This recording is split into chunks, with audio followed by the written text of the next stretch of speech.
Well, it's my honor to moderate this panel on the battle over race preferences. You know, I was born in the Deep South, Leesville, Louisiana, 1939. And so I have a firsthand acquaintance with this topic.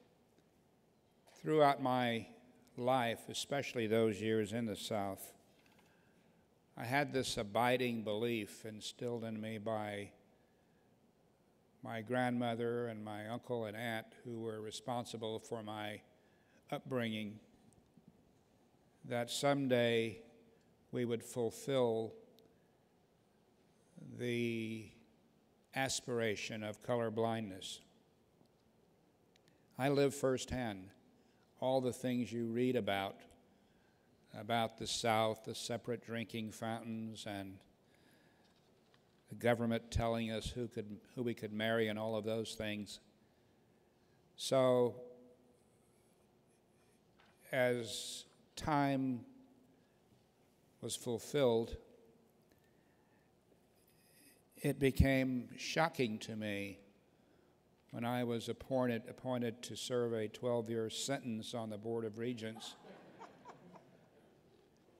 to learn how deeply into the fabric of the university the issue of race had embedded itself. And so I embarked on the notion of trying to change the nation and to squeeze race out of the body politic, beginning with the notion of treating people differently. And there have been many high moments and many more low moments in that journey. But I'm an optimist. Every day I wake up thinking that I will grow a little bit more hair today. But it's a difficult journey. And it begins and almost ends with the academy. Race just bleeds out of every pore of universities. And I think we have three esteemed panelists today to walk us through the nuances of race preferences. And let me just introduce them to you. Althea Nagai is a research fellow with the Center for Equal Opportunity and the author of CEO's many studies on racial and ethnic preferences in public higher education. She has been a resident of D.C. for over 20 years, and along with her late husband, Robert Lerner, did a lot of excellent work in this area. And I can tell you that of the 7 or so states which I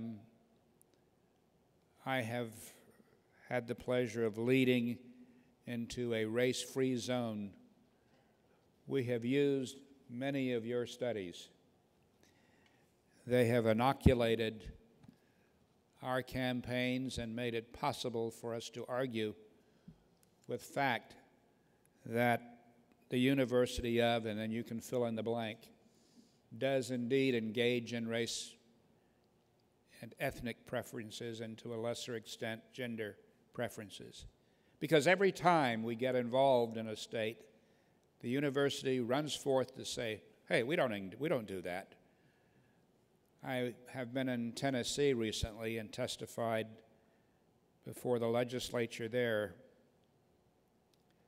And the University of Tennessee and others argue forcefully that we don't have anything to do with quotas. We don't use points, but we really oppose these bills.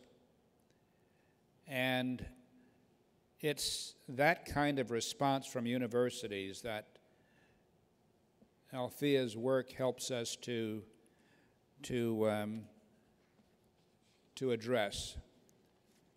The second panelist is Russell Neely, and you have heard a lot about him already.